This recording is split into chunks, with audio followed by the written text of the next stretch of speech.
ویدیو آشپزی تو طبیعت با وسایل رندوم. خیلی خوش اومدید. آشتون اومد. 14 تا آیتم داریم که باید بچرخونیم. 7 تاش واسه تو انتخاب شه، 7 تاش واسه من. و با اون 7 تا آیتمی که برای ما میفته ما باید یه غذا درست کنیم و بخوریم، آخرش نظر بدیم که واسه کی بهتر شد، واسه کی بدتر. ولی غذا رو خودمون نمیخوریم. من و امیر میخوره، امیر رو من میخورم.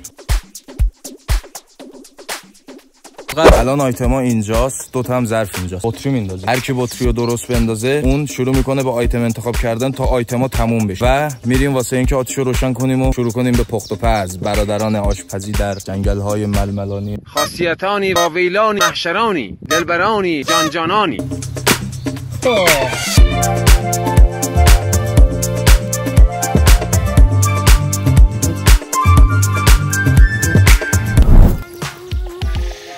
میریم واسه درست کردن سنگچین.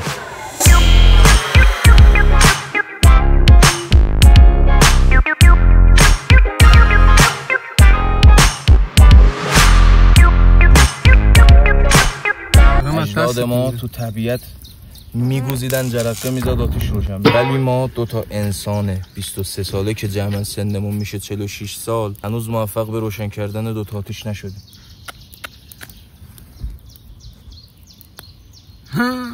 بچه ها من موفق شدم.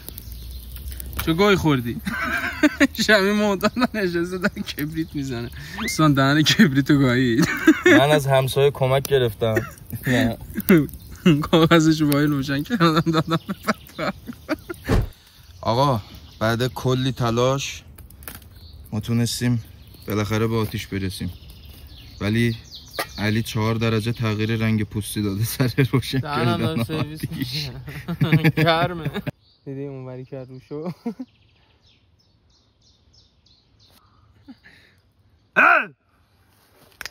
نه واسه سنگ نه ترس مترس. اتاق من مادر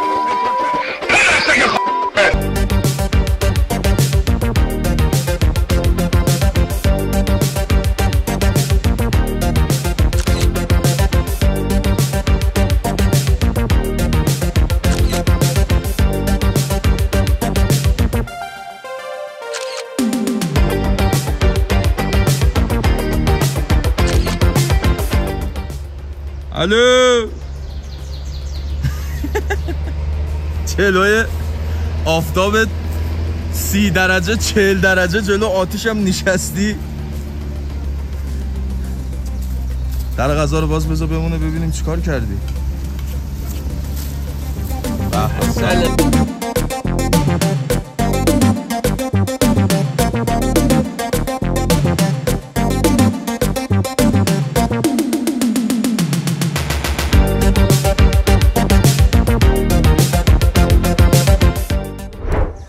آقا پخت و پز به پایان رسید، میریم که غذا رو بخوریم مزه کنیم ببینیم که کی ترکونده. خب داشت اول تست میکنم. گوجه و هویجم بردارم. حاجی همه چی توش هست. بچا یه ذرم ادویه زدم. این چیزیه که چرک دست زدم علی درست کرده، مشاهده میکنید.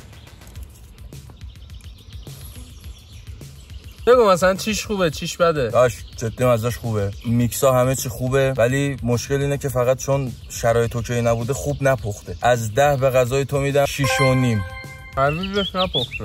میگم یه سری چیزاش خامه ولی خب به نسبت شرایط دیگه همین از دستون برمیاد. قشنگ نه سوسیسش عالیه. خب بقیه چیزا تو دندون یه ذره سفتوریه. غذا تو رو میخورم. الان نوبت تست غذای من. آدم جون صدا آجر میده. دانش کنده نمیشه. اره رو بیاد. آقا از وسطش هم آقا کبابشو بخورم. کبابیه. داش من پیاز نمیخورم. غلط کردی. پیاز نمیتونم بخورم. همه رو باید تست کنی. پیاز خب نمیتونم. سوسیس الان داری بعدم میاد از پیاز. چطوره؟ بد نی ولی کبابی کامل نپخته. بذار اینم مثلا نسبت به اون خیلی بهتر. نامشن چند میدی به غذای من؟ جفتشم به یه اندازه تو. بچه ها من الان خودم هم تست میکنم غذای زیبا و بهشتی خودم رو بذار جلو دوربین نشون بدم.